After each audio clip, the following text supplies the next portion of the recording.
دي خريطة للأوضاع الاجتماعية في جمهورية مصر العربية في ظل المأساة اللي بتعيشها البلد. مفيش حد يقدر يعيش مطمن على كرامته وحياته وأسرته إلا الأفراد في هذه المنظومات الثلاث. أولا، منظومة الجهات السيادية، الحكومة، أمن الدولة، المخابرات بأنواعها. ثانيا، منظومة العدالة، القضاء، النيابة، الشرطة. ثالثا، منظومة الثروة. وفي الحقيقة المنظومة دي بتتعامل وتكاد تشتري المنظومتين دول. الناس دي بس هي اللي بتقدر تنام وهي مطمنة ان محدش هيقدر يأذيها ولا يبوظ لها حياتها. ولذلك نقدر نسميهم الفئات الآمنة إلى يوم الدين.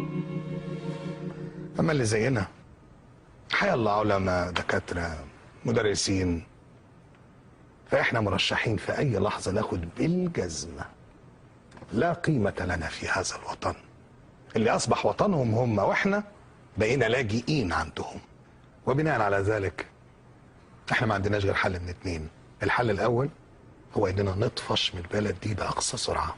هنروح فين يعني؟ الدول المحترمة